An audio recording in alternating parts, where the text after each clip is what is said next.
So we started to talk about requirement analysis and design definition. And we said there are several tasks you'd have to do in this phase of your software development lifecycle, which is the analysis and design phase. Right? And I mentioned that one of the key things, one of the key items in this knowledge area as far as the IIB is concerned, and even moving outside the IIB, one of the key things you would need to do generally in this area is to specify a model requirement. And I explained that the rationale behind that is you are analyzing your requirements to see the consistencies and inconsistencies in the requirements, to see the relationship between the different sets of requirements you have collected from different stakeholders, and to make sense, to generally make sense of your requirements. Now, you are modeling or specifying your requirement so as to create a design. That design is what you would communicate to the developers. They will be implementing the design you create. Okay. And there are three ways to do that. One way is through textual representation. So you can represent your requirements in textual format. And I showed us examples of that. So I extracted some of this text from the table just so it is clear to us, so we don't get confused, because the second way of representing requirement is using tables, right? Matrices. So the first way is using text like this. In this case, I have requirement 1, I have requirement 9, and I have requirement 10. And it's all text. And in the agile environment, you also represent your requirements as text. And one example, or one way to represent requirement in the agile environment is using user stories. And we discussed this example yesterday. So using your user stories and the accompanying acceptance criteria. So another way to represent requirements is using matrices. So deliberately using matrices to summarize your requirements and show maybe the features that those requirements speak to, or some other attributes. And I talked about a third way to represent requirement, which is through modeling. And I said our focus will be on modeling. Now, it is, so some people may look at the concept of modeling and all the things we've discussed yesterday, and I know it is very easy to be worried, right? It is easy to become worried. Can I do modeling? Can I do this? Well, the good news, the long and short of everything is you can definitely do it. Okay. Fear is not a luxury we have or we can afford. Modeling is simply representing requirements using diagrams. And as we saw yesterday, there are different types of models or modeling techniques, to be more specific. And one technique we saw was the context diagram. And I mentioned this is the simplest level of modeling. And the goal of this modeling technique is you don't want to go into the details of the system. You just want to show the components interacting with your system and the messages these components are sending between one another. So you have your system in the middle, and then you can have components represented as squares.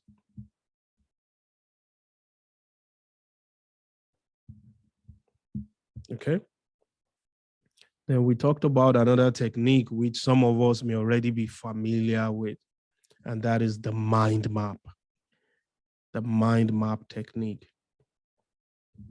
And we said this can help you model other aspects of your system. So show the components, the different parts of the system you want to design. And this is an example of a website, and we can see the different pages and the pages that will proceed, or the different parts of those pages. So we went to another type of modeling, and we said we have an entire category of modeling techniques grouped under what is called the unified modeling language. So all these different techniques are unified together. So the unified modeling language. And we saw that the unified modeling language has several different types of techniques that can be used to model, right? One other thing I mentioned is these different modeling techniques provide different views of our system, different views. So while the context diagram can help us communicate information to C-suite executives and people who don't need the details of the system but want to understand other aspects of the system, like the components interacting and the types of interaction. Right? They don't need to know how your system is working. That is the intricacies, the internal details of your system, but instead they are more interested in the summary. Then context diagram may be suitable for them. When you have people, usually project managers or other mid-level managers, who want to know the scale of work, the components you need to develop. They don't need to know how those components necessarily interact with one another or what is happening in the components.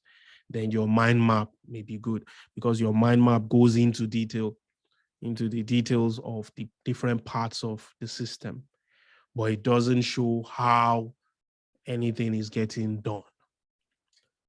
But as you are trying to communicate with developers, right? So again, remember, you have different stakeholders, the C-suite executives and those top level executives are one type of stakeholders.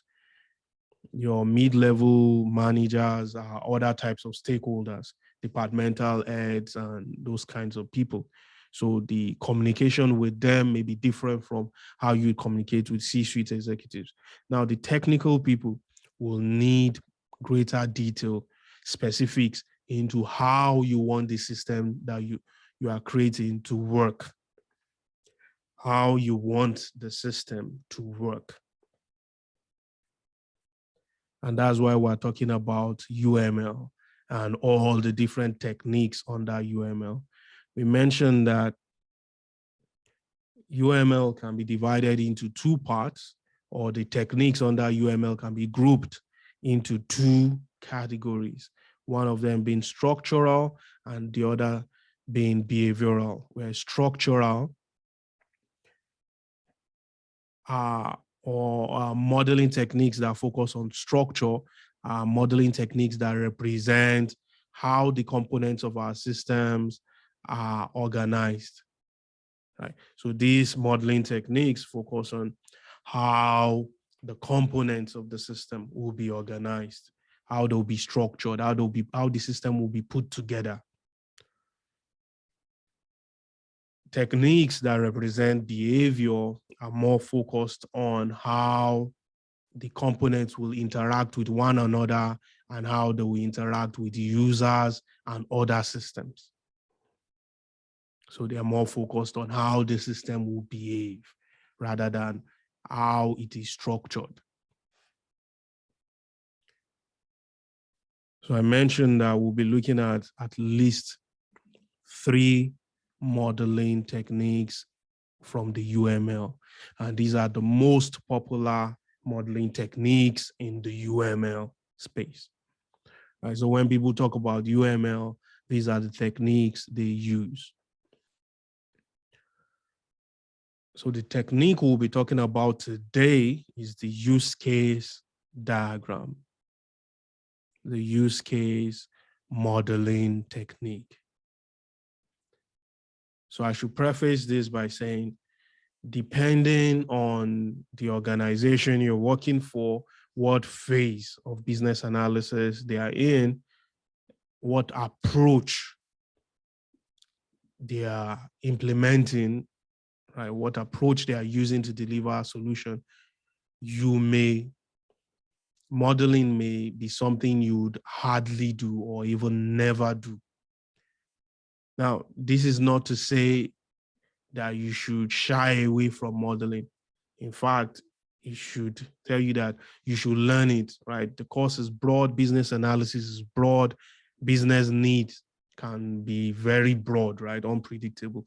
We don't know what problem your organization is trying to solve and what approach they would use. We don't know what organization you would end up in. So it makes sense to cover a broad base of approaches and cover everything. Modeling, regardless, though, is a useful skill to have. For some people, they may never use it for years. For some people, it may be their second job that they will now need modeling. So they will go and revise, right? But learning it now and getting the concept, which is easy, will put you ahead of the pack. Even if you end up not needing it, at least you know it, okay? So let's look at the use case modeling technique. So the use case technique defines a goal-oriented set of interactions between external actors and the system under consideration to achieve a goal. In a nutshell, use cases are used to represent the functionality of systems. So use cases mean or focus on the functions of systems, what the system will do, right? Or even better, what can be done with the system, what a user would want to use the system for. So each of those potential uses are what we're calling cases. So different ways or different cases. Each potential use is a case. So different ways a user would want to use a system is what we're calling use case. So the use case modeling technique focuses on these different ways a user would want to use a system. Use case provides a high-level view of the system. Use cases are used to document requirements, especially in the traditional approach like waterfall and all other traditional approaches. Now, if you're in an environment using hybrid approaches, don't be surprised if they want to document requirements with use cases. So you may meet them at a point in their project where they have already done the documentation. You would need to be able to understand the documentation, including the use cases, right? And help them move forward in their project. Use cases are used to explore alternative scenarios.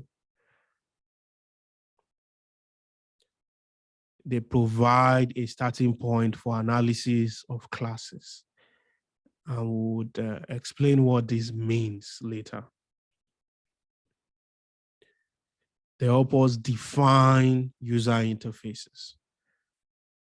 Because use cases represent how a user would use a system, they give us insight into the kinds of interfaces we should create. And we'll see this when we get into use cases. They support project management. Now, by defining the different ways a user will want to use a system, we can understand what we need to do for the project, right? The functionalities we need to implement. Use cases also form a basis for testing. Because we now know how the user would use the system, we can test when the system is fully developed to see if we can use the system as we planned.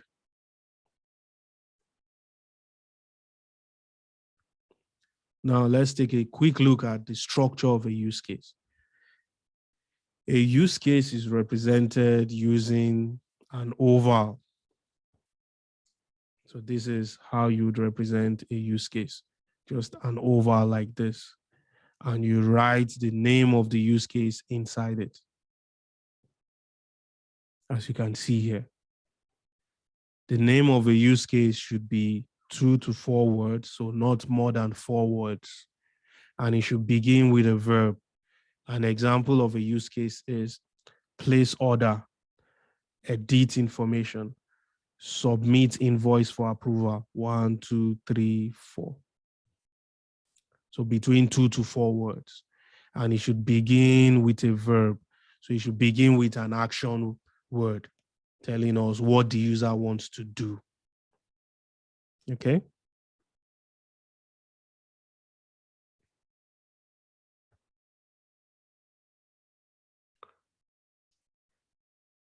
So let me quickly mention that in a use case model, and we'll get into that, you see what a use case model looks like.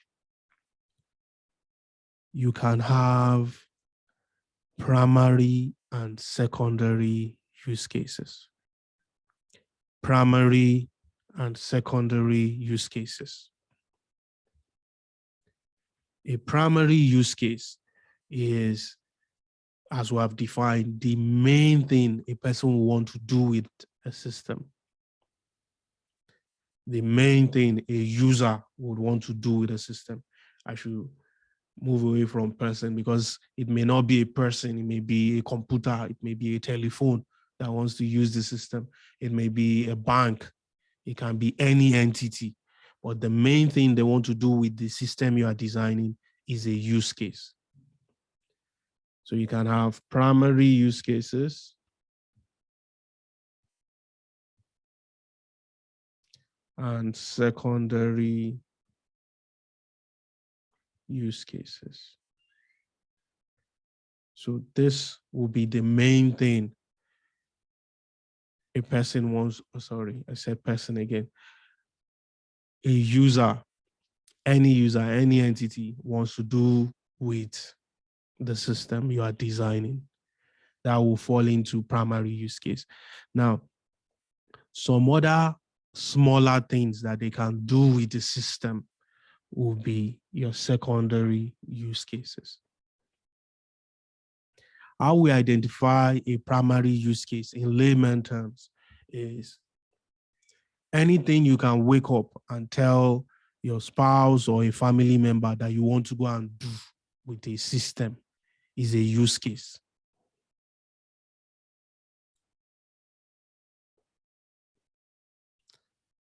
Anything you can wake up to tell a family member that you want to go and do with a system is a use case.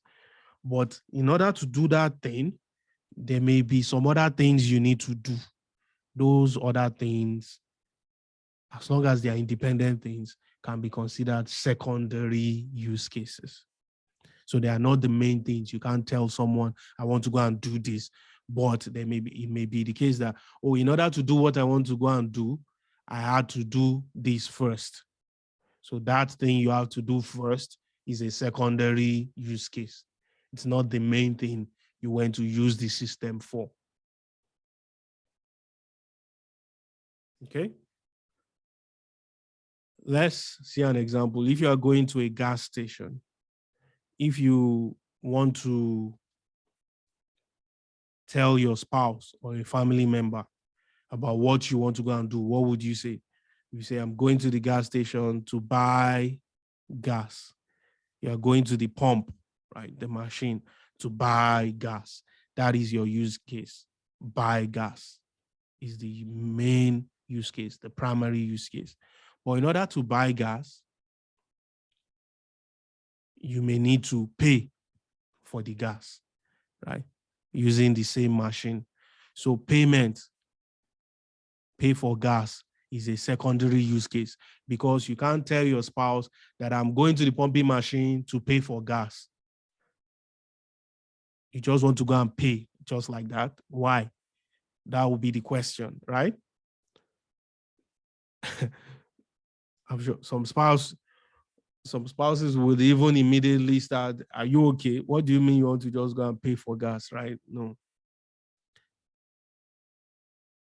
So what you can say you want to go and do that stands alone in terms of is a full use of the system is your primary use case. Some other things you may need to do that make sense, but cannot stand alone as secondary use case. So you are paying for gas because you want to buy gas. Okay. You are entering your PIN information into the gas machine because you want to buy gas. So buy gas still remains the primary use case. The other things, if you break them too small, they become activities. If they are a chunk, if they're a series of activities, but they are not standing alone, they are secondary use cases. Secondary use cases.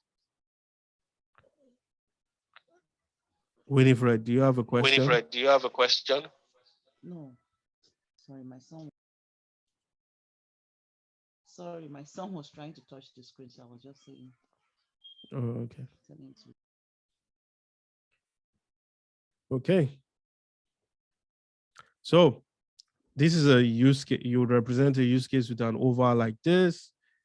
The name should be 2 to 4 words. You should start with a verb. So these are the rules of representing use case. Let's now show components of a use case. So these are the components of your use case. A use case would have actors.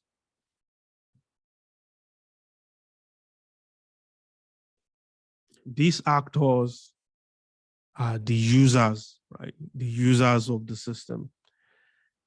These actors can be humans, they can be things. You see, in this case, a cellular phone. They can be external entities. They can be anything, a bank, right? So an organization. It can be animate or inanimate, human beings or other things. So, but generally they are called actors. And that was why I kept correcting myself when I said people or person. It may not be a human being that will use this system, right? So your use case would have actors, or your use case diagram would have actors. Then there will be associations. These actors would have associations to each use case. So these are your use cases. There's 1 use case, 2 use case, 3 use case. So you have 3 use cases in this use case diagram. Your use case would usually have a container that represents your system. Okay? Your use case will have containers that represent your system. So there are key components of a use case that you should know. Use case will have an actor, it will have a container representing the system, then you have your use cases, then you have the association. This association will tell you the relationship between use cases and the association between the actor and those use cases.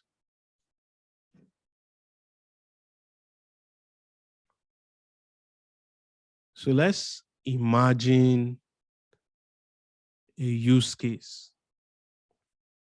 or let's imagine a system, an ATM.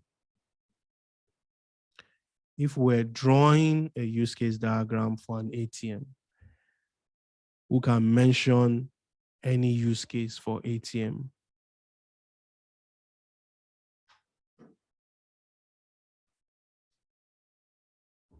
Insert your card. Okay.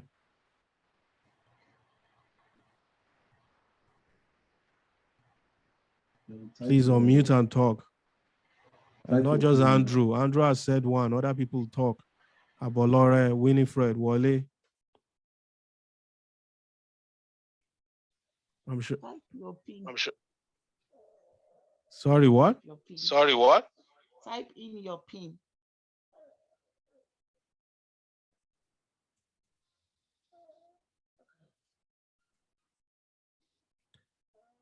Abolore, Abolore,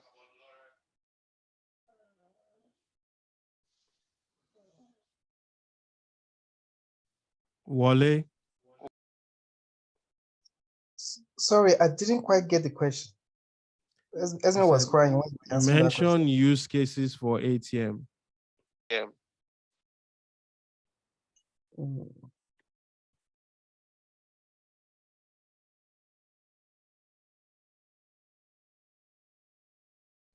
Take out cash.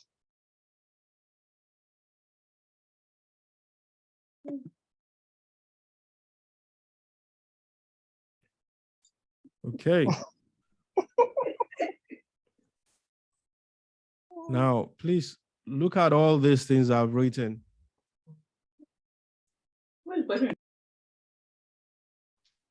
Deposit cash. Is that Winifred? Yes.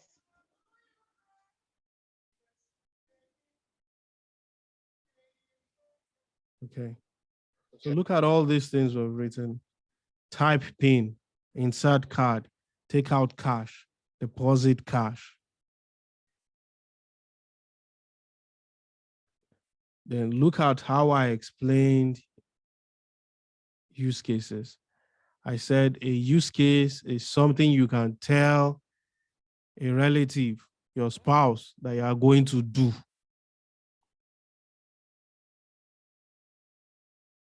Okay. A use case is something you can tell your spouse you are going to do or a relative. I also mentioned that it is possible to have secondary use cases and primary use cases.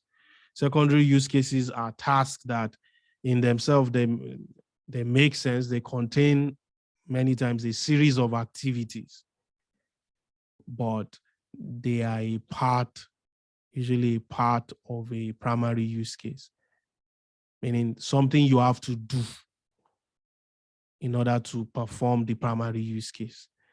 Now, based on that definition of use case, is there any of this that is a use case? Is there any of this you can tell your spouse you want to go and do? That Take you're out cash. leaving home, you want to wake up from bed to go and do. Take out Take out cash cash. Deposit cash. Yeah. and deposit cash. And deposit cash. Take out cash. Take and out cash deposit. and deposit.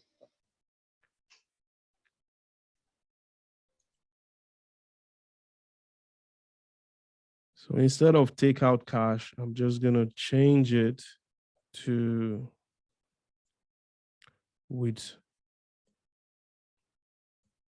withdraw cash. So as you can see, type PIN is not a use case. It's not how a user would use a system, would use an ATM. You can't say, I want to go and use the ATM to type PIN. You can't say, I want to go and use the ATM to insert card, or I want to go and insert my card in an ATM. That's not a use case. These are activities.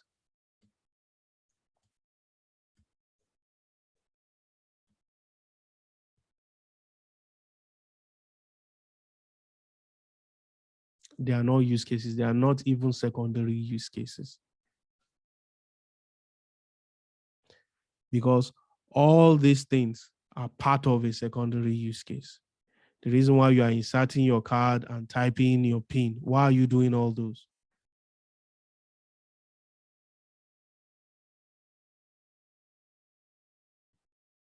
Who can tell me why you would insert a card and type PIN in an ATM? to withdraw or deposit cash. Yeah, so those are primary use cases of the ATM. But why do you need to insert your card and type PIN? If you go to the bank, to a bank teller, you don't need to insert card and type PIN in order for them to give you your money, for you to withdraw, right? If you actually went into the bank, you won't need to insert card anywhere. You can't insert card into the human being that is sitting in front of you.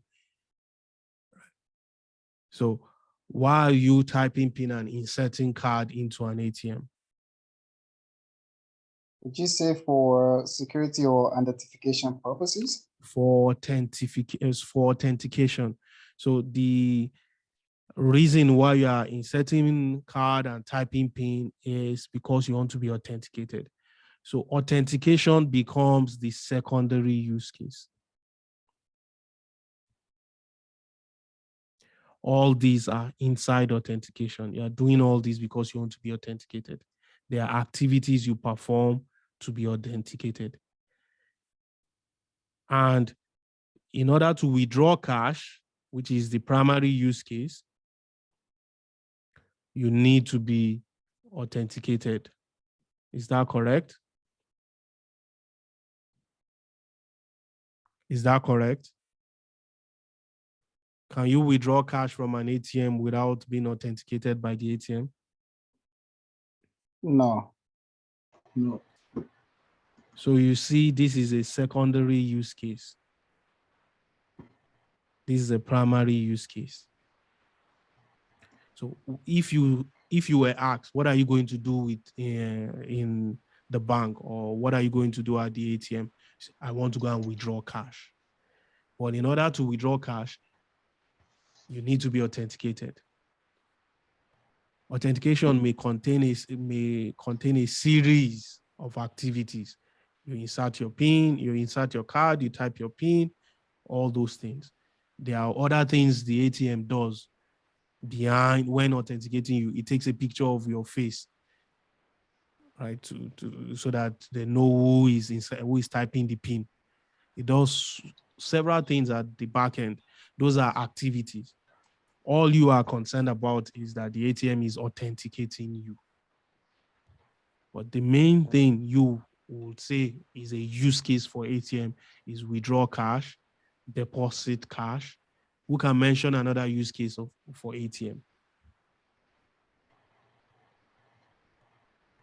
Now that you know Balance. how to define a use case. how to define a use case.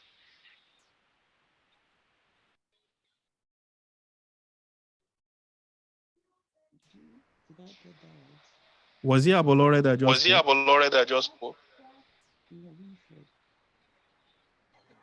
Your voice is low. Your voice is low. This is my earpiece. Sorry, can you hear me Sorry, better? can you hear me better? Yes, I can hear you. Yes, I can hear you. Okay, I set them to check balance, check account balance. Okay, so check balance. So that is a use case, because you can wake up, get off from bed, and tell your spouse, I'm going to check my balance at the ATM. It's okay. Okay?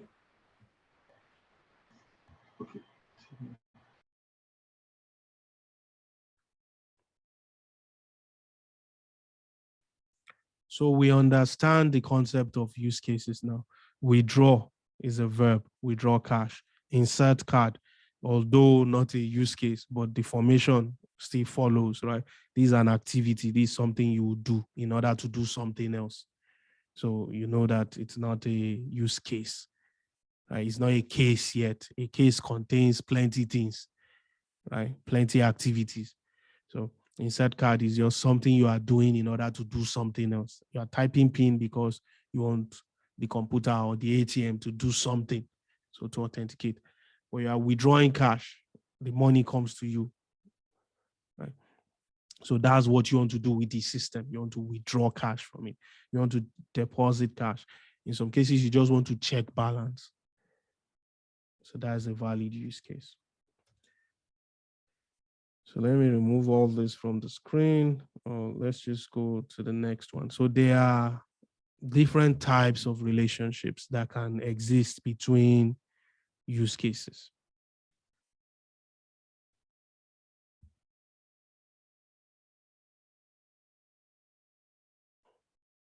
Give me a sec. So there are different types of relationships that can exist between your use cases. One type of relationship is the extend relationship. Another type is the include relationship. And the third type is the generalization. So I'll explain each of this now. The extend relationship is the relationship between two use cases, usually a primary use case and a secondary use case, where the primary use case may use or may perform the secondary use case. The operative word here is may, M-A-Y, may perform the secondary use case. So let me give an example. Withdraw cash.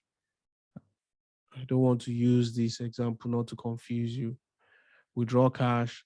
Let's have a secondary use case. Print receipt.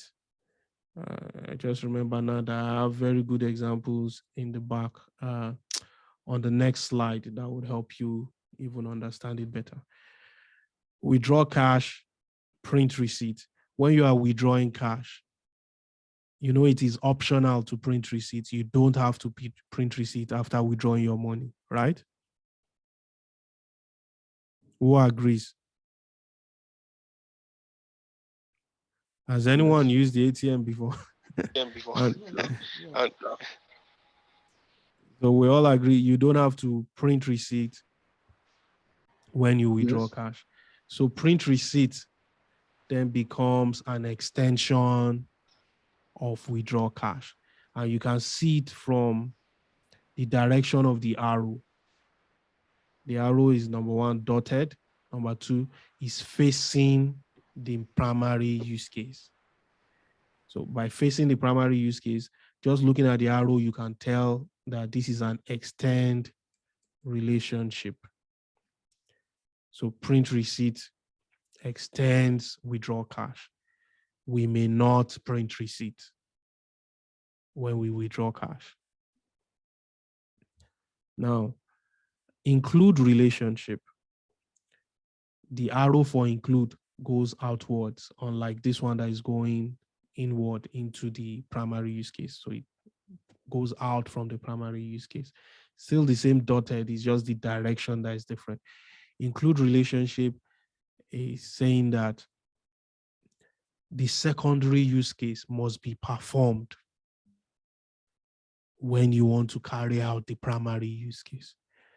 An example of this is authentication. Authenticate user, right, for ATM. So if you want to withdraw cash, the user must first be authenticated, before you can withdraw. So withdraw cash includes the use case of authenticate user, but it extends print receipt, meaning you may not print receipt. But include means you must. You must do the secondary use case. Extend means you may or you may not. So you see, it's just normal, everyday English while translating into diagrams, while representing as diagrams. So because there are many ways you can say the same thing, in modeling, there's just one way. So everybody can understand by looking at the picture. If we understand the modeling language, we can understand what you are trying to say. And there's a third type of relationship called generalization. This is just a parent child relationship. What you are saying by generalization is that one use case is a child of another. So let's say we had use case 1 and use case 2.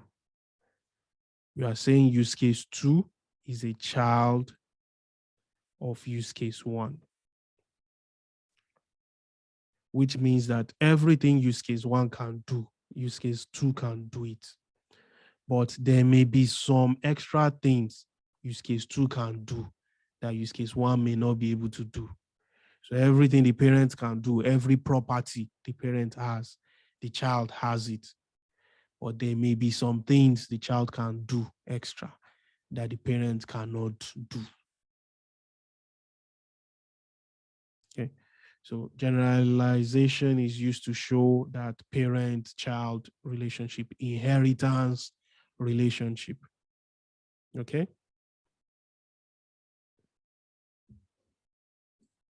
Now, the two main relationships you should bear in mind.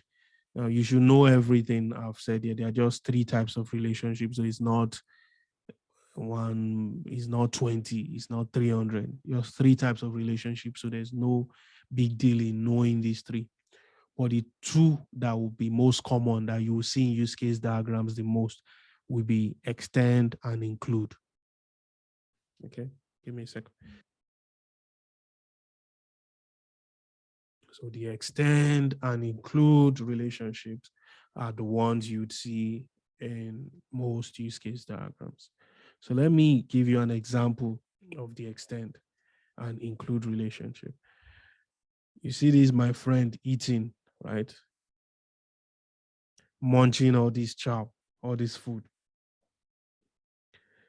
When you are eating, you must swallow. So eating includes swallowing.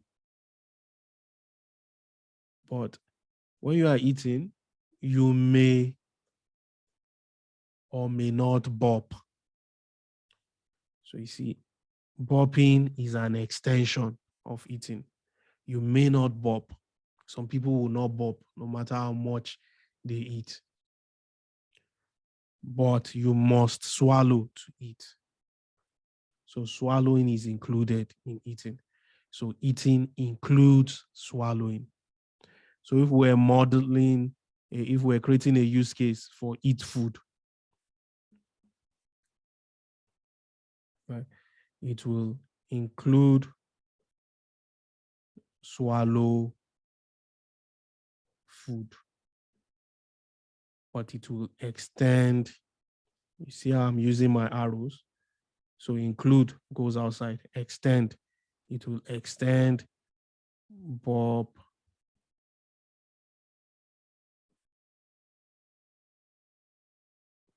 let's say burp food.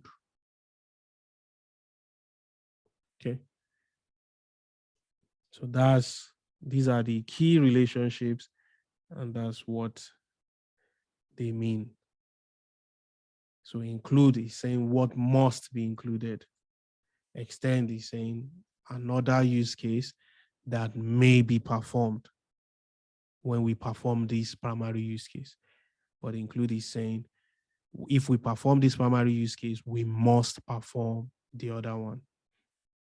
Okay. Do we all understand this? Abolore, do you understand this?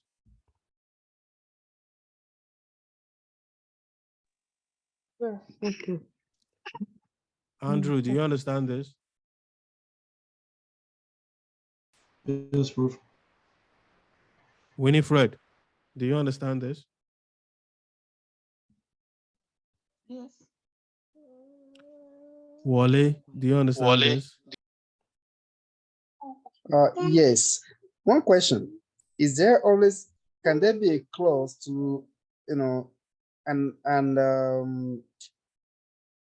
included relationship? For example, like the example used that swallowing is a must. I know it's out of case, but let's say I'm trying to figure out the best way to actually put it now. For example, if you're eating coconut, for example, I know it does not correlate, but you don't swallow coconut. Now, is there always a clause to a case when it comes to an included relationship? So, Wale, when you eat coconut, you don't swallow it. Do people swallow coconut or sugarcane? You shoot and swallow it now. You Coconut. chew it and swallow it. Oh, sorry. Maybe I'm from another planet. Me and Andrew. But Wale, your own way of eating coconut is new to me. Please explain. You chew it, then you Mhm. throw out the shaft. Same thing with sugarcane, for example. Is that how you eat coconut? That's how I eat coconut too. Okay. So, okay. I don't know. People swallow it. Okay. That's interesting. Who else eats coconut that way?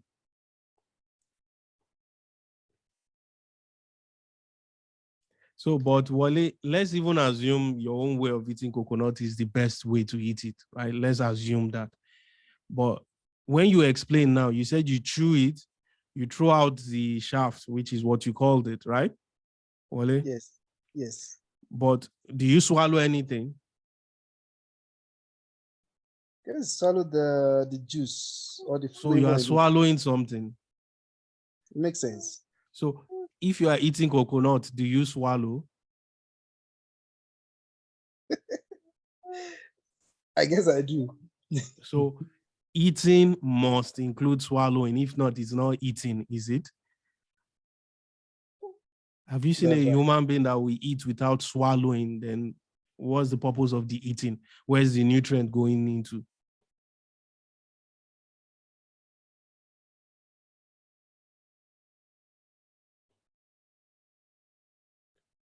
Wale, is you I'm waiting for. Yeah, no. It does make sense now. Okay. Thanks. So we understand this, right? Yes. Okay. So now let's go to a use case model. Since everybody has signed the contract that they understand it. So when I start asking you questions, you won't say you don't understand. Okay. Now, because we understand it well, who can explain what the travel agent is doing here? Explain the relationship between travel agent, book airline ticket, and book a tour.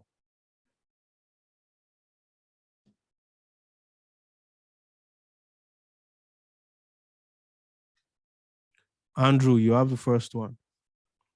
Abolore, please prepare for the next one. Winnie preferred after Abolore, then Wale last. Proof.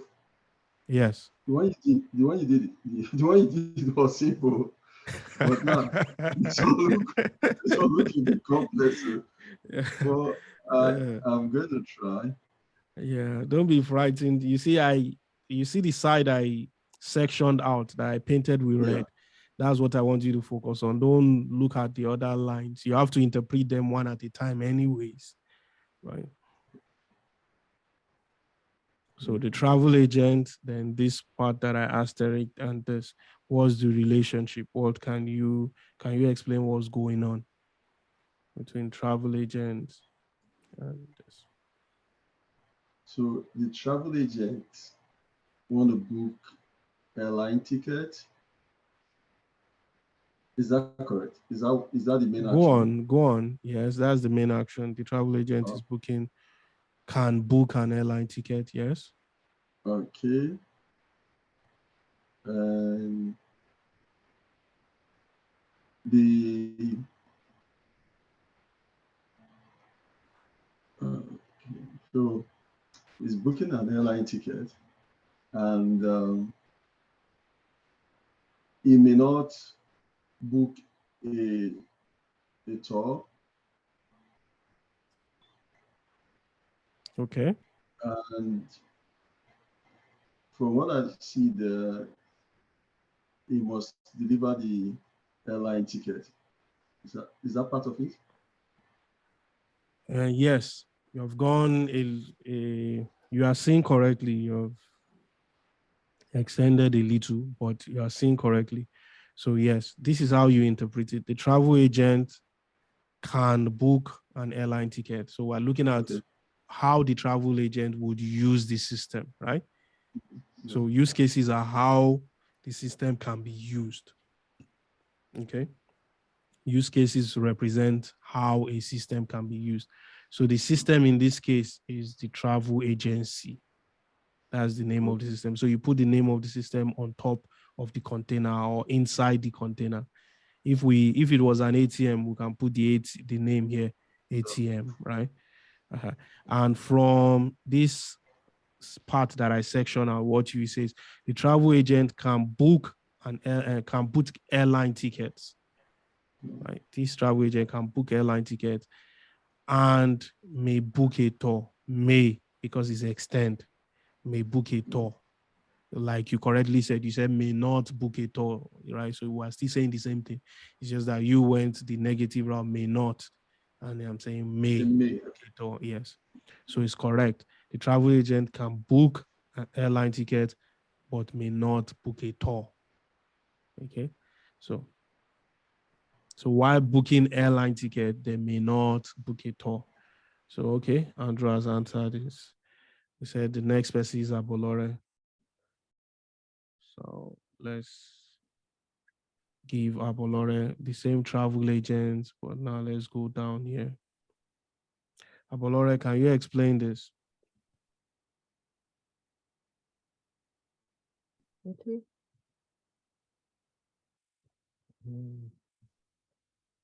So the travel agency can deliver the airline ticket that's been booked and may arrange a tour. Okay, good. So the travel agent can deliver airline tickets and in the process may arrange a tour. Okay, so they may not. Good. Then Winifred, can you explain this? Okay. This is the customer, pay travel agent. Okay, pay for airline ticket. Sorry, I didn't hear you. Sorry, I didn't hear you. Yes, of course. Yes, Everybody of cannot course. do the same Everybody thing. cannot do the same thing. Can it be like the customer can pay travel agent? Can we use Okay. the word or? Okay. Or pay airline ticket? No, or we have not used the We word have or not used since the morning. word or since morning. In fact, since I've been In fact, talking since I've been from talking from the beginning of today, the I've not beginning of said today, or. I've not said or. Wait, let me think it very well. I know the customer can. Just a minute.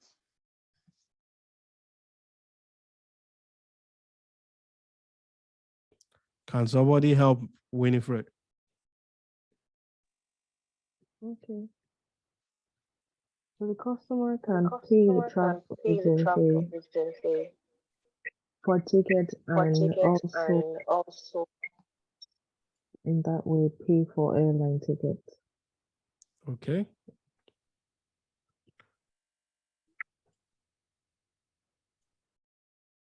So the customer, Winifred.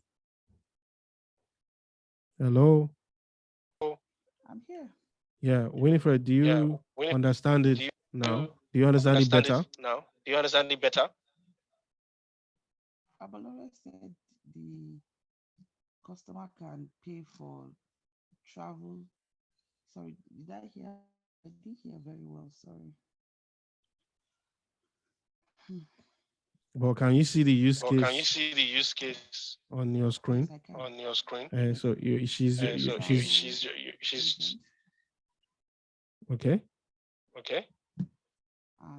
and pay for airline tickets. I saw include. Yes. So what does include So mean? what does include mean? To you, what does include mean? To you, what does include mean? It's both that they can do both.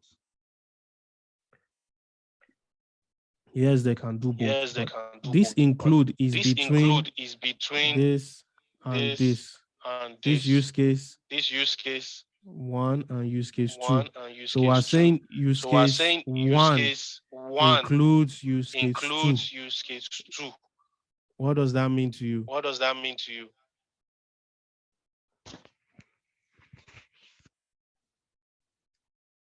Just like the drawing previously when you taught us.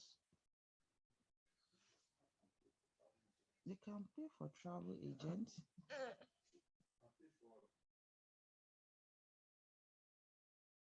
Can pay for both.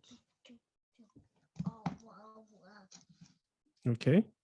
Okay. So if you remember this So if you swallowing remember one, this swallowing one, Winifred, there's an echo Winifred, coming there's from an your echo side. That's coming why I'm from your muting. side. That's why I I'm don't know why. muting. I don't know why. I don't know why. Okay. Okay. So let me just mute.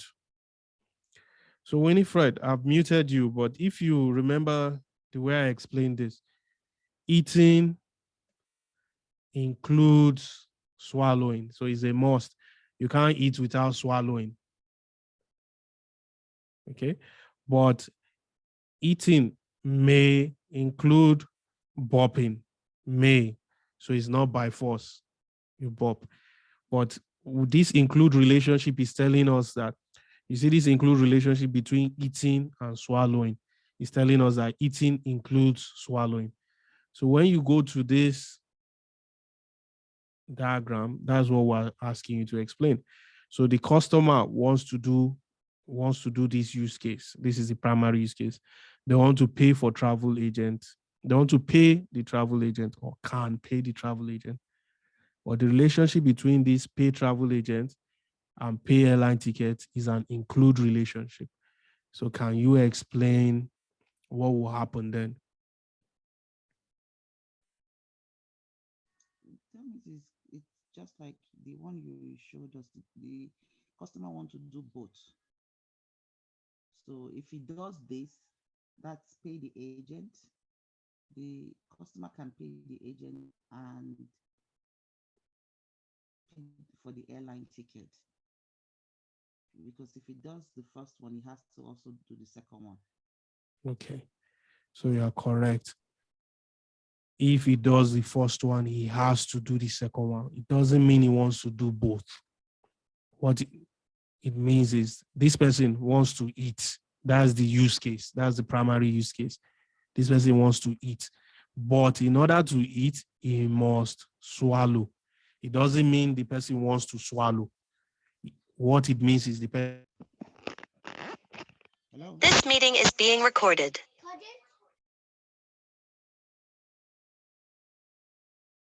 Hello, there was a problem, a technical issue. Can you hear me? Yes, I can hear you now. Okay, it looks like I was the one It who looks got like logged, I was the one who got logged, but that's fine. but that's fine. So what I was So what I explaining, was sorry, let me explaining, mute. I think Winifred, your stuff echoes for some reason. So what I was explaining was the primary use case here in this example is eating. If this guy, this person wants to talk now, he will say, I want to eat food. He won't say, I want to swallow food. What this person wants to do is eat. It just happens that that eating or eat food includes swallowing. So you can't do this, you can't eat food without swallowing. So it doesn't mean the person wants to do the two. That's the only part of your statement that I'm trying to point out that you should not use. Right? You're saying the person wants to do both. He wants to pay travel agent and pay for airline ticket. That's not necessarily the case. What the person wants to do is the main use case. It's just that the main use case includes another use case that the person must do in order to fulfill this use case, the main use case. So in order to eat, you must swallow. But no one is going to say, I want to go and swallow food. You say, I want to go and eat food. Okay, Prof. From Yes. what you mentioned, Yes. so you, if I understand it, the customer want to pay for airline ticket, and this will include paying for travel agent. Is that correct? Mm-mm. If you look at it from the If you look customer at it from side, the customer, Okay. okay, so let's go back to let's this. go back to Uh, this. You see, I'm not saying See, that, I'm not let's call this guy Fred. I'm not saying Fred wants to swallow food, and that will Okay. include eating, Okay. right? That's not the way. I'm saying Fred wants to eat food, and that will include swallowing. Okay. You see the arrow from the customer you is see the going arrow to. from the customer is going to. Okay. Let me mute Winifred. So So you see the arrow from the customer is going to. I suspect that travel maybe agent. you are close to each other, you and Winifred, so the voice, the sound is coming back Yeah, to us. you are from For different Winnie. rooms, right? Yeah, yours is not echoing, but Winifred's is echoing. Anyways, so as I was saying, in So as this I was case, saying, this in this case, customer, this customer. I think he closed the door. Is it better now? yes, it's better now. Yes, it's better now. Oh no, I'm still Oh, no. hearing myself. Hearing myself. Hello? Okay, good. Yeah, Okay, we can good. hear you. I can hear you. Okay. Okay. So in this case, you can So in this see case, you can. this customer, the association is between the customer and the pay travel agent, which means this customer is paying a travel agent. But the money they are paying travel agent will include payment for airline tickets, Okay. which So is the normal thing. If you are using a travel agency, you pay them, and what you are paying them will include the payment for airline ticket, because the travel agent is the one that will help you book the ticket. okay. For those of us that have used travel agencies before.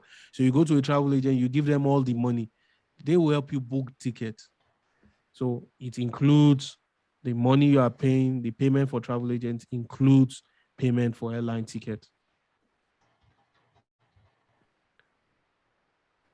So who can explain this then?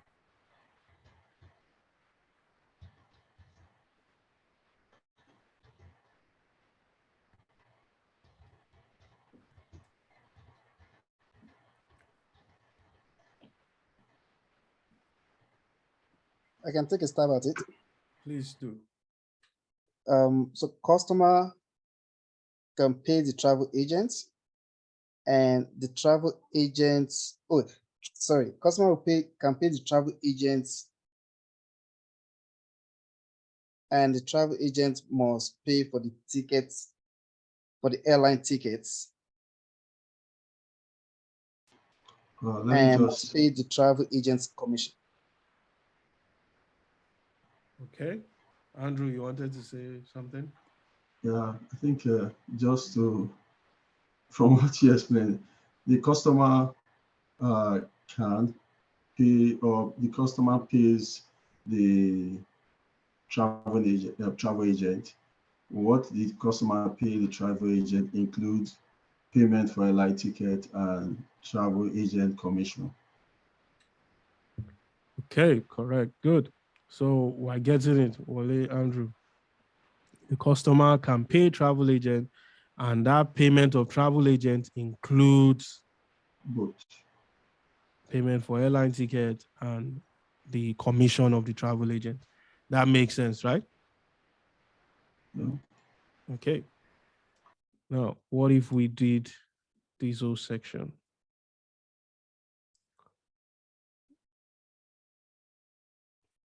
Apolore, can you help us? Okay. So the customer can pay the travel agent and for the airline tickets, and also pay travel agent's commission, and may pay for it all. Okay, so that payment may include the money for a tour, right? So, Okay. yeah. So Winifred, can you try this one?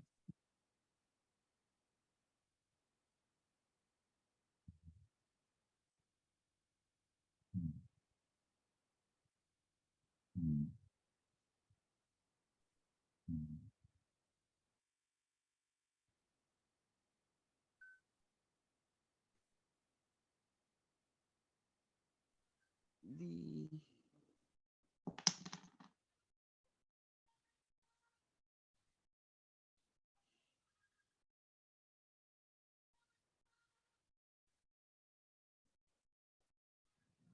the touring company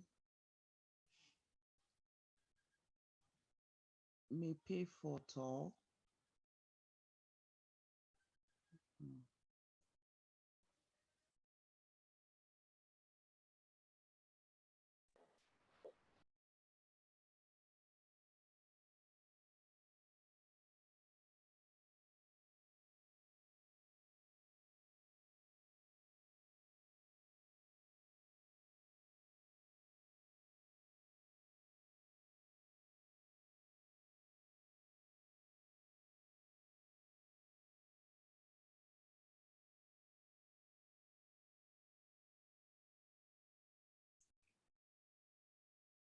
Okay, Winifred.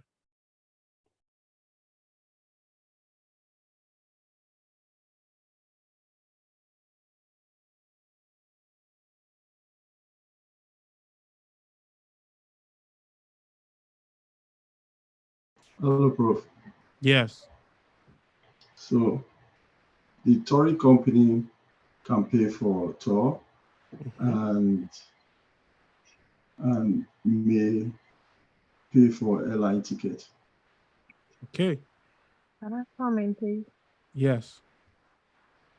Okay, so the touring company can arrange a tour. Okay. That is, the agency may arrange a tour with the touring company and may pay for the tour if they are arranging a tour. That's if the I'm only talking customer about the includes part I tour. circled. Can you see the part I circled?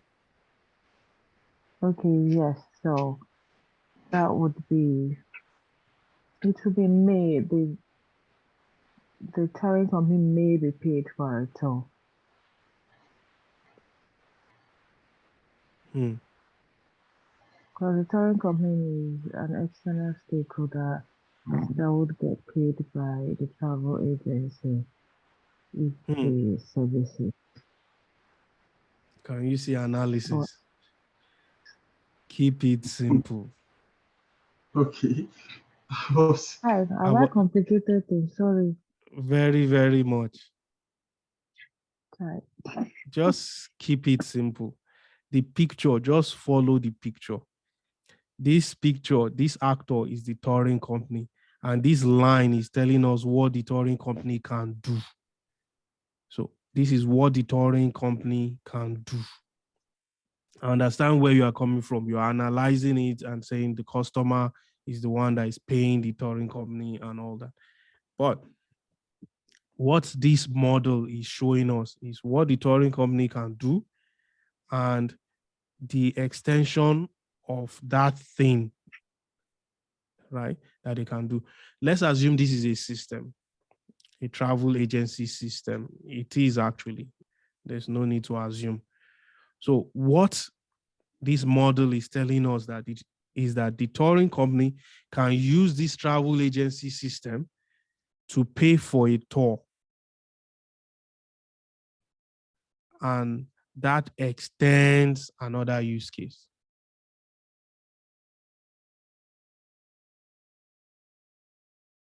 Okay, so as they are paying for a tour, that may include paying for airline tickets.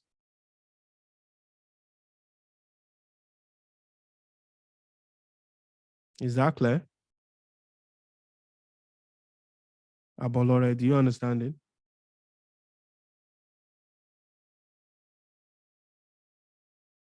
Hello, Sorry, I Abolore. was on mute. I'm sorry, I'm here. Oh, you were Right. doing so. Okay. Sorry, I didn't get it. No, I was looking for my unmute. I wanted to unmute and was I didn't be eating. Sorry. Mhm. So, do you understand it? I'm trying to. Again, let me emphasize. These are the actors. This container is the system. This diagram is telling us what these different actors can do with the system. A use case is how a user may use the system. Okay. Okay, the things a user, an actor can do with your system. So this system is the travel agency system. Let's assume it's a website that Okay. can created by a travel agency. A touring company can pay for a tour. That use case of paying for a tour, so Sorry, they the can use touring. this system. Sorry, is a touring company part of the travel agency? There's nothing here that tells us who is part of the travel agency and who is not. Okay. We can't figure that out from here. Okay. Just as we cannot say an airline is part of the travel agency. It's just like let me see now. So you are using Stripe. Many of us have used Stripe before, or PayPal. Any actor can use PayPal. An airline company can use PayPal to pay for something. A travel agent can use PayPal to pay for something. A customer can use PayPal. A touring company can use PayPal. It doesn't mean they are part of the PayPal system. Okay. All we know is that this is a system. This container is a system that maybe somebody wants to develop, a travel agency system. And these are the actors using the system. And these are the different ways they can use the system. That's all we know. I'm sorry, please. I Yes. beg to ask for more clarity. No, go ahead. I don't want to sound like I'm overanalyzing it, but I'm just No, trying to it's fine. It's understand. fine to overanalyze sometimes, so that we Okay. can So understand how you are now, processing it. right, so coming from the customer that pays the travel agency and then includes that, then pays for airline ticket, then the extent says may pay for tour. So if a customer is paying the travel agency and an extension of that is it may be paying for a tour, how is the touring agency also paying for a tour? So as a customer can pay for a tour or may pay for a tour, a travel agency too can pay for the same tour. It looks like a clash of function there. I'm sorry, please. Okay. I don't understand. Can I say No. something? Can I chip in? Yes, Wale, go ahead. Okay. I used to be in the travel industry. So, but just let's say you just like what you said, you go to a travel agency saying that you want to go for a tour in Italy, for example, and you pay that travel Okay. agency for that tour. What the travel agency does is they book a tour with a third-party company, like a tour company in Italy, right? So that's tour, that company in Italy, they can pay for the ticket for you to fly from Nigeria to Italy, because let's say it's an all-inclusive package, right? They'll pay for the ticket. They can pay for the ticket from Italy, from Nigeria to Italy. And if they happen to also contract out the tour within Italy out, they will also pay for that tour. So that touring Exactly. So company, they'll be paying. sorry? So that means they will be paying to the touring company, not the touring company paying into the system. No, the touring company is paying to the, so the touring company is just an entity, it's just somebody that is a company that is also contracting other things out. So the touring company is not the one that's going to take your hand and go to the like an amusement park in Paris, in Italy, for example, they will also pay the people that's going to take you on that tour. And they can also Mhm. pay for your ticket from Nigeria to Italy. Right. Okay. So the travel interesting. agent booked your tour with that touring company, and Right. that touring company is going to take care of you from there, like either paying for the tour that you're going to do when you get to Italy, and may also pay for your tickets from Nigeria to Italy. I don't know if I'm making sense, Professor. Yes, I'm copying. I'm getting a picture of it. But Yeah, making I'll sense. rest it there. I'll rest it there because my next No, question will be: this system needs to have another stakeholder or user outside if this touring company is paying. Yeah, and I think Professor is trying to let us know not to overanalyze it, just follow the lines, so to say. Forgive me, I rest my case. no. It's okay. I think I was thinking outside the box. It's one of the first things we talked. well, uh, so the purpose of this example is to help us see relationships and interpret them, be able to understand the relationships between use cases and be able to interpret them. I think Wale has already explained very well from his experience working in a travel agency. Another way to look at it is look at this travel agent and look at the customer. Travel agent can book airline tickets. A customer can also book the same airline ticket, right? In real life, in reality, if you were flying from UK to Switzerland, you can decide to use a travel agent or not. So you can go to a travel agency, and as a customer, you pay the travel agent to do everything for you. Or you can book your airline ticket directly using maybe the airline's platform or any other platform. Like there are several platforms that help you do ticketing now. Forgotten some of their names. Right. So you can book your ticket directly on the airline's platform, or you can use a travel agent. The use case diagram is modeling the things or the way different people will want to use the system. It doesn't mean that the same tickets this customer is paying for, this model is not representing, oh, this customer is paying for airline tickets and that's the same exact ticket the travel agent wants to pay for at the same time. There's nothing talking about time here or the particular ticket. It's just showing you that a customer can carry out this use case on this system, and a travel agent can carry out the same use case on the system. Okay. And if a customer carries out this use case, they may extend, they may also carry out this use case. If a travel agent carries out this use case, they may also carry out the second use case. So it's just showing what people can do with this system, or I should stop saying people, what different actors can do with this system. A touring company may pay for a tour.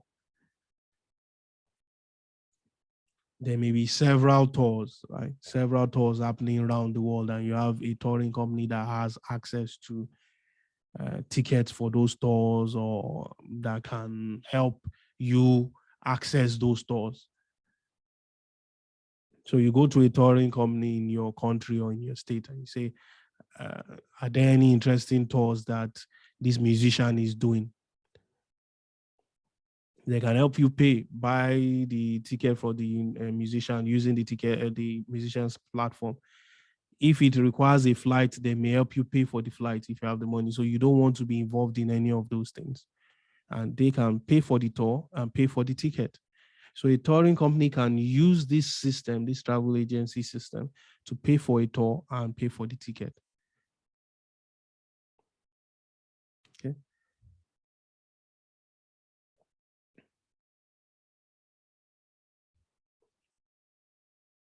Now, do we still have time? So our time is far spent, but let's see if we can do something. We can do a simple use case for ATM. So I'm going to stop sharing now.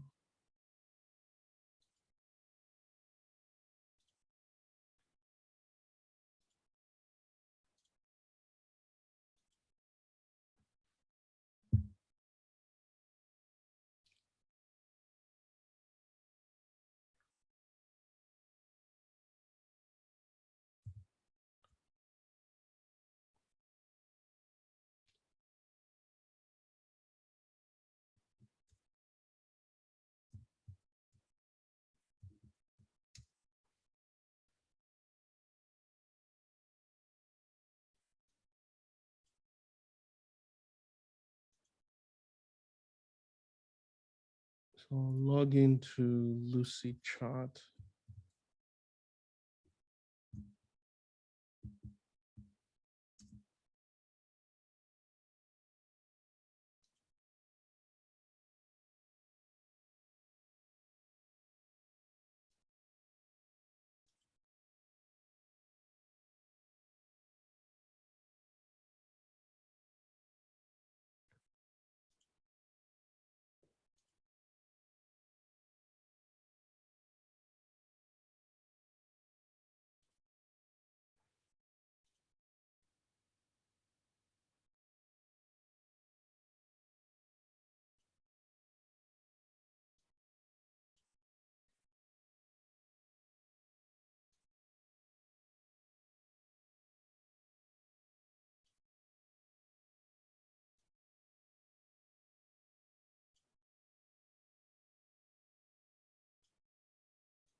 Okay, can you all see my screen? Yes. Okay.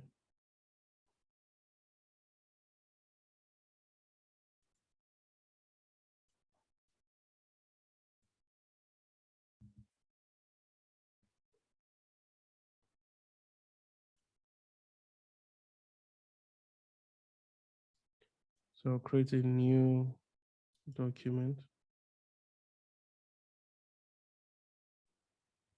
What tool were you using now? Is this software? This is Lucy chart. For those who attended yesterday, I mentioned several tools that you can use. I gave a list of tools.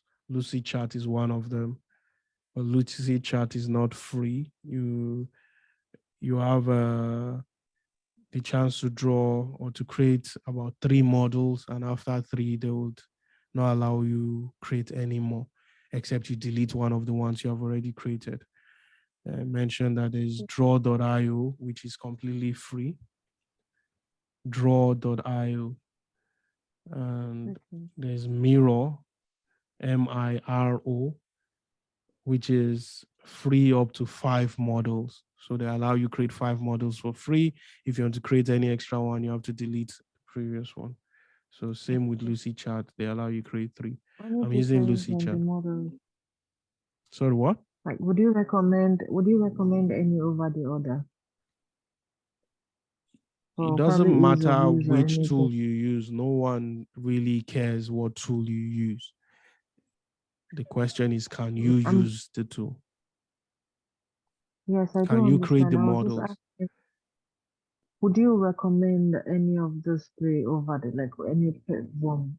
No, I Probably wouldn't. easier to, anyone is fine. Okay. I don't think there's anyone that is particularly easier to use than another one. you are creating the same model on them, regardless of the tool you use. Right? Draw.io is free. The key difference is maybe Draw.io doesn't include a lot of colors, but it's free. Lucy Chat has colors. There are some things Draw.io will probably, the modeling, especially UML, is standardized. So every one of them must do it in the same way. Or if there's going to be any change, it should be so minor that it won't affect the standard. Right? So any tool you use, Visio, Draw.io, Lucy Chart, any tool is fine. Right? So these are tools you would write in your CV anyways. So you should be able to, throughout this course, I would ask you to do some things in the next class with a modeling tool. So you should be ready to jump from one to the other, just play with all of them. There's no big deal in any of them. So I want to do a use case. So I'll go to shapes and type use case. I can't see any.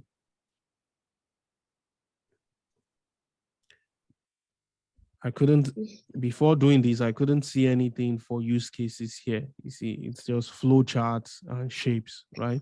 That's why I went into the search to type use case so that it can bring, so I can see use case, the elements of use cases here, right? So you see UML use case. So there are other, this is for class diagram, UML class diagram. These are the components or elements. This is activity or state diagram. So Lucy Chart combines them. Activity diagram is different from state diagram, but it combines their components. Sequence diagram combined. Yeah. So I'll just click on use case so that I have the elements of use cases here now. Okay. So I'll put my container in. I want to draw a use case for ATM. I'll put my container in.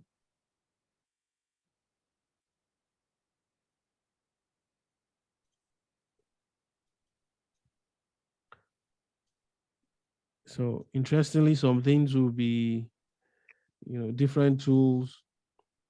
The standard, the thing you want to draw is standard on them. But in terms of which one will be easiest, is the one you use the most often, that will be easy for you. But frankly, in my honest opinion, anyone you use, right, you should be able to use it. Any one of them, there's no big deal, because all of them will have these symbols. You would have to draw, you have to drag and paste the symbol on a canvas like this, right? So it's the same thing. You'd have to double click to type. That's how you do it on all of them. So for this system is an ATM system, so I'm calling it ATM. So this box represents my container, right? My system. And so the system is ATM. I want to draw use cases. So one actor for my ATM will be, who is an actor for ATM? Can anybody name any actor? User, the person, Okay, the client. user. So yes, I'll just say customer. So the customer wants to use their ATM. Can someone name another actor? The bank. For the bank. So I'll put the bank here.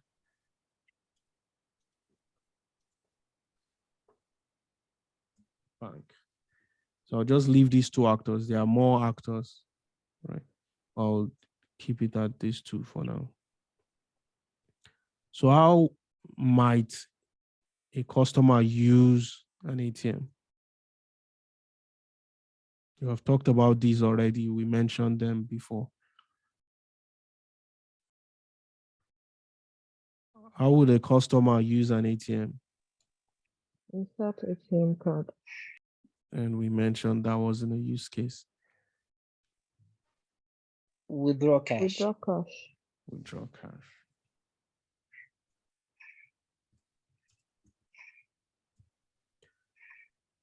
Okay.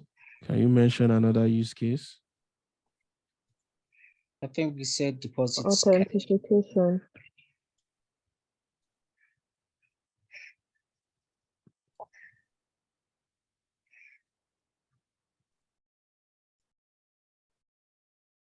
So the customer may want to withdraw cash. So what other use case did you mention? Sorry. What other use case? Deposit cash. Transfer. Okay. Deposit cash. Let's do. So you see all the components I use for you, I need for use case. It has put it here for me to select from.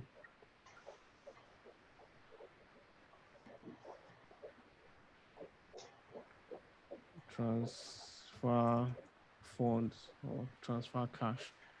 Okay. Is there any other use case? I think someone mentioned checking account balance.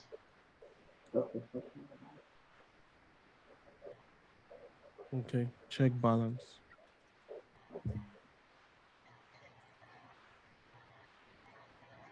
Okay.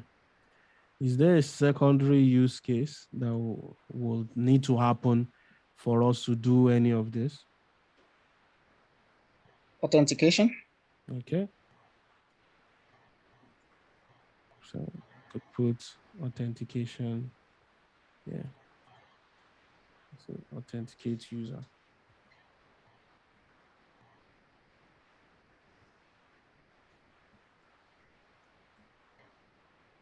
Okay. And when you're authenticating user, so we want to In all of change them, you have this. to authenticate. Sorry, what? I say in all of them, you have to authenticate. Yes, in all of them. That's true. So we want to change this to dash. I change it to dash. Change the line type to dash.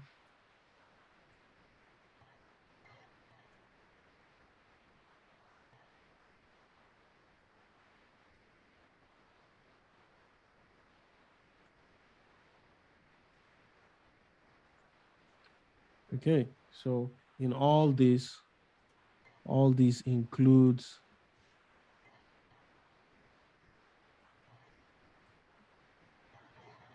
as if I want to write it out. I can write out the include authenticate user, right? So I can click on the arrow and write it out for all of them. Include authenticate user. Now, another modeling tool may already have a specific arrow for include, so you don't even need to write it yourself. You just pull the include arrow. You see this one? These are all the things it gave me for use case. There's no include arrow in this shapes pane, you said. But another modeling tool, including the free one, may have an include arrow already there that I will just pull and use, and it will do the dots for me and show include, so I don't need to do it myself. So those are maybe little variations that you may find in the tools. Right? Some may have more things than others, but in terms of drawing the diagram, the extra work I have to do here now is type include myself, right? And convert this to dash myself by just clicking line style up here to choose. Okay. So authenticate user, the bank too is involved, and I've drawn a simple use case for ATM. I can add print, for example, print receipt, right? I can add that, but that will be an extension. So I may need to say all these would extend print receipt. So I may create a use case for print receipt and then start pulling from all these guys to extend print receipt. So in this case, the default arrow is pointing to the new use case, but that's not what I want. So you see, it creates a pop-up reverse line direction. So I can click that and it changes the direction. And I can come here to change this. Now, you see this tool I'm using, no one will sit down and be teaching you how to use a diagramming tool. It's designed to be simple enough for us to use, for everybody to use. Okay, it's designed to be simple enough, as long as you know, the same way you can take a piece of paper and draw, right? You should be able to take this blank sheet and draw on it. The difference or the key thing there is, do you know what you want to draw? Okay, so this is a drawing tool. The question is, do you know what you want to draw? If you know what you want to draw, I want to draw UML. What type of UML? Use case diagram. I search for use case here. It brings out the components of use case, so I can use it to draw what I want to draw. It's not going to draw it for me. I'm going to be the one to decide what I want to draw and draw it with it. These are all the functionalities it has. No, nothing special. Bold, italics, all these things. The more you play with them, this is color, right? The more you can do if you want, whatever it is you want to do.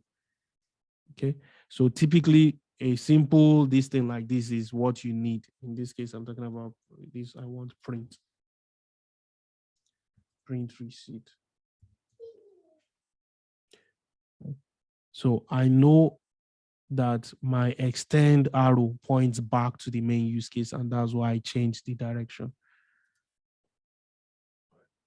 So if you want, you can click the arrow and type extend inside it. Now, the way I'm using this will be very similar to how draw.io would work. Very similar.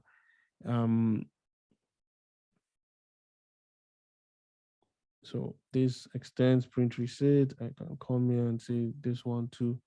I can reverse the direction and change the line to dotted lines. Let me see if I pull this one. Yeah. Say I don't click this reverse direction. You see, I can come here, up here, and just check what functionalities does this thing have to change direction. Say I decide not to click this one, and it's here. You see swap. I just highlighted it and it showed me what it can do. I like this one. It will tell me what it can do, and I use it to do what I want if it's what I want. Right? This is giving me different endpoints for my arrow. And this one, I see back and forth, it's swapping. So I can click it and it's swapping the line. So this tells me dots. So I come here and I put dots. Okay. So I go here, swap the line, and I change to dots. So, and that's it. For all these now, I'm saying they extend. So I can decide to be clicking each one and be typing extend if I want, right, to show that it's extend. And if not, I just leave it. So this is a simple use case diagram with four main use cases, 2 secondary use cases, so print receipt and authenticate, and 2 actors for ATM. Okay. So if yes, I think we need an arrow from the customer to each of the use case. Like yes, an thank arrow you. from, like what you did from okay. Thank you very much. That is a good catch, right? So you need an arrow from the customer to each of the use case. That's correct. So I'll just be pulling it. Now, if I was drawing this use case for like seriously, right? I will not want my lines to be crossing anyhow if I can prevent it. So what that means is I need to figure out a way to organize this thing. Either put print receipt somewhere else so that my lines will not just be crossing this way. It's not like there's a law against them crossing. It's just that it doesn't make things look good. right? So there's no law, or if you can prevent it, because it may be difficult for someone to read and understand your use case when all the lines are just overlapping. We don't know which line is pointing to what. So if I was to do this, and I've done this particular use case several times and in several ways, I will do it differently, right? So I may group all these use cases. Now they are transactions, so I may group them as, I may create a parent for transaction and put all these ones under it. Let me even see if I can show you, or if I can find one I've done.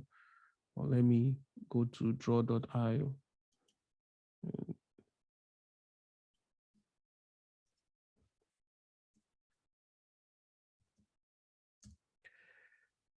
Let's see if this will allow me. So draw.io. This is draw.io, the one I said is free. So create a diagram, see UML. Doesn't matter. Let me just create blank. Let's just create. Let's call it ATM.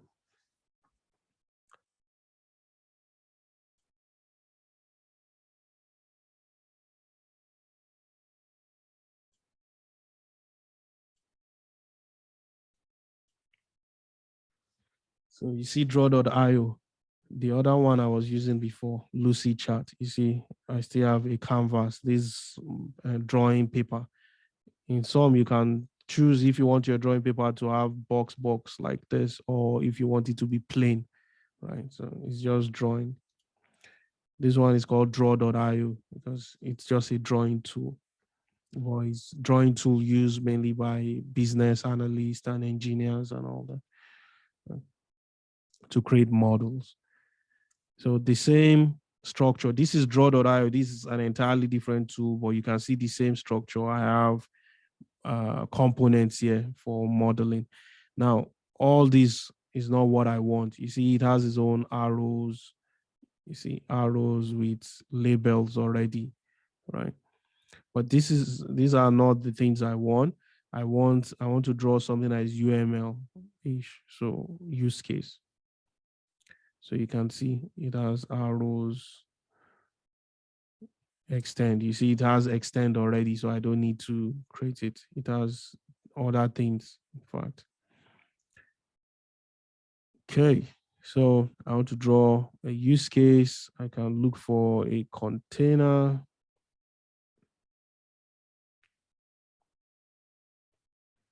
I don't like the containers here.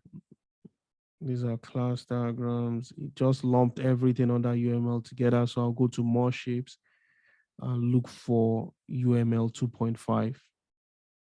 Okay, so I'm clicking UML 2.5. I'm checking that. I apply that. So it will bring hopefully some more things here. So this is UML 2.5. Okay, so this is my UML 2.5. And I have more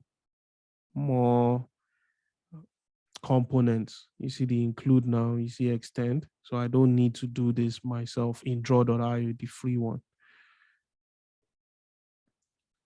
So I can go and get a container. I'm just looking for something like a square that I can put that I can use to represent my system.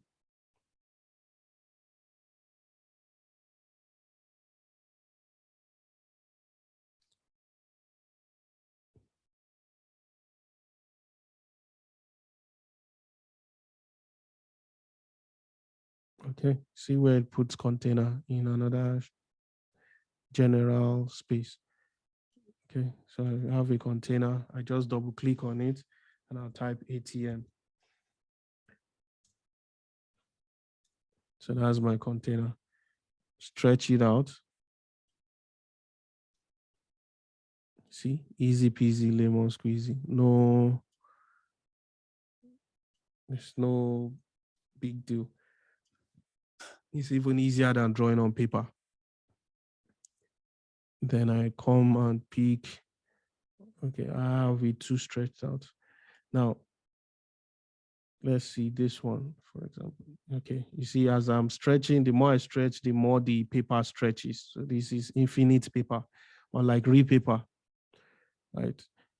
So now I can pull my actor here, and I double click on the name of the actor and type a name, customer. The same way I did on Lucy Chat, no difference. I can put another actor here and say bank. Then I can start adding my use cases. Let's see if I have a better. I like this one. I can say withdraw cash. For the sake of time, I'll just do 2 use cases here. So for the sake of time, I'm just going to do 2. So instead of dragging and dropping again, I just click on it, I get an arrow and I click. So I don't want a relationship between the 2 use cases. So this one, I'll call it deposit cash. So I have 2 use cases here. I can do more. I delete the arrow in between.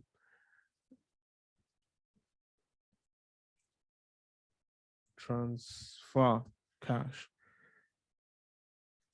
Then I'll bring all these use cases.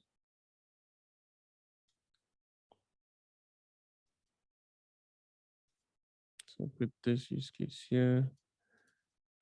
Call this use case transactions.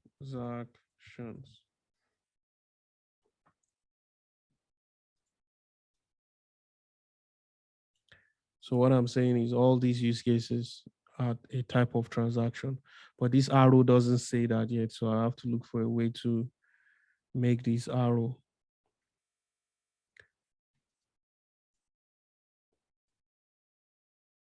So you see, I just came to, you see where it put its own, some features of anything I click. So I click this, it put the features here.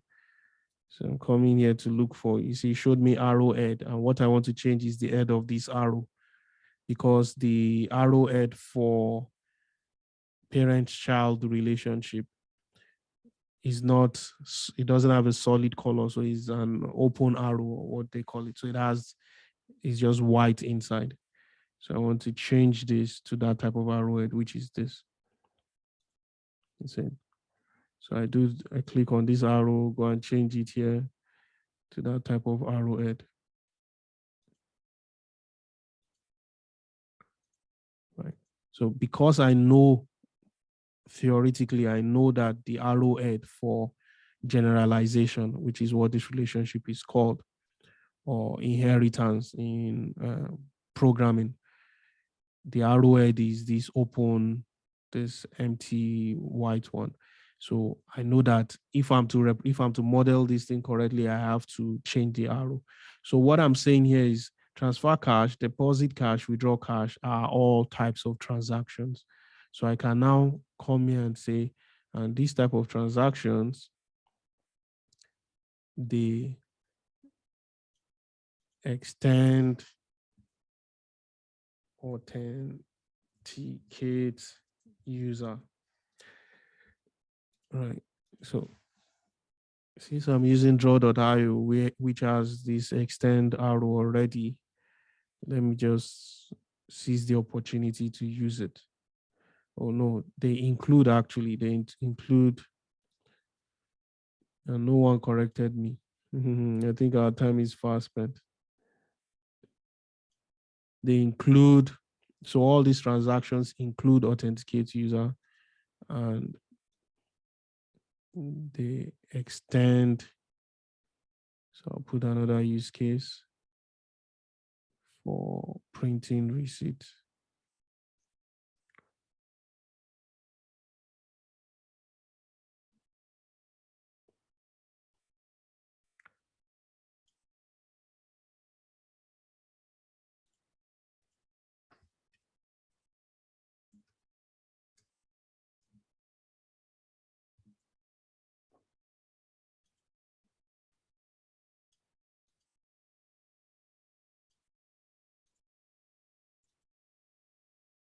Okay. So now I have to find a way to change the direction of this line. So I'm looking around for what can help me change it. It's not like I know all where everything is. I'm just looking around. Okay, how do I change the direction? And I see this arrow pointing here, so I'll click it. Say, okay, this is not what I want. Right? This is not necessarily going to do what I want. This one is not what I want, so it's not going to do. I don't know what this plus is. Okay, so it's some other functionalities that doesn't concern me for now. So I'll come here and look at this side. I see this line. Okay, and it's still not what I want. This one shows different types of arrows. Okay, this one shows arrows facing the opposite direction. So let me click it. You see, and I click it, and it turns my arrow in a funny way. It puts, you see. So it's facing the right direction now, but they are two-edged. So it's not exactly what I want it to do. So I go and I continue to check. So what I want is an arrow like this. Yes. But the end of the arrow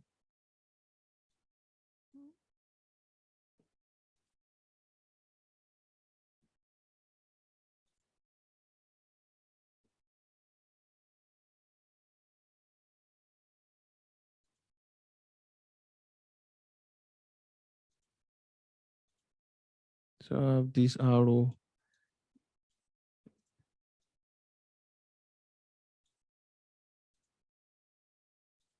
So it's good, but this end is not the way I want. So there has to be something here that can help me fix that.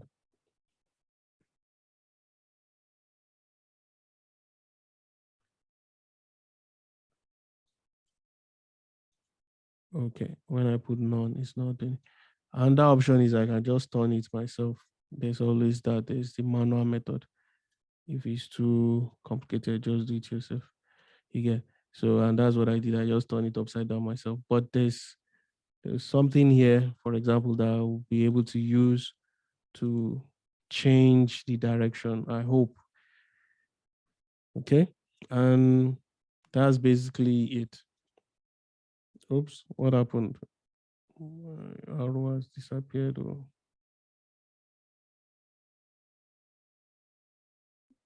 what is happening here? Oh, I put none.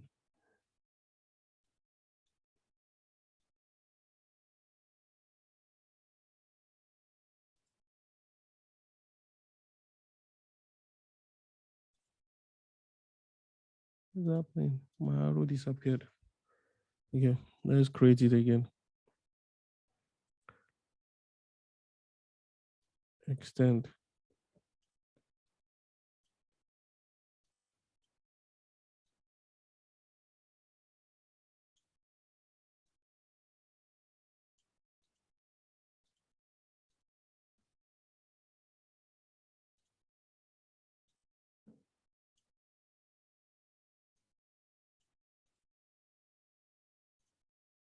So extend. And that's it. You can tell I'm a perfectionist. I want it to rest on the dot, the exact. Okay, should be good now. Yeah. And that's it. So by doing it this way, I can now drag my customers. Where is it? Right. So I can drag the customer and try to make the arrows not touch.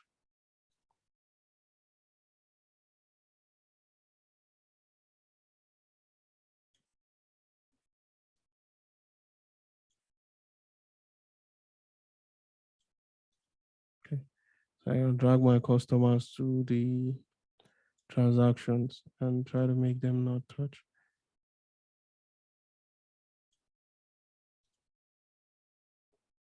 Okay. Then I can do the same for the bank.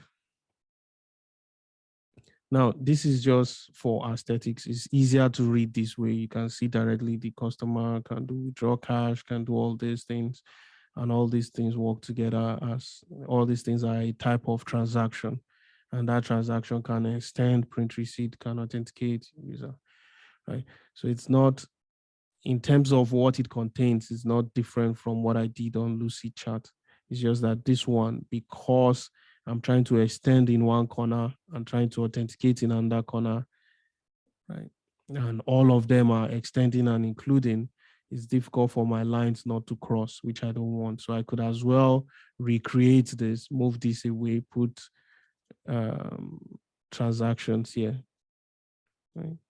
Change this to transaction and put print receipt somewhere as extension and put authenticate user somewhere here. And I'll get the same, exact same thing that I did here in draw.io. Okay. Any question? We have passed our time here. Any question?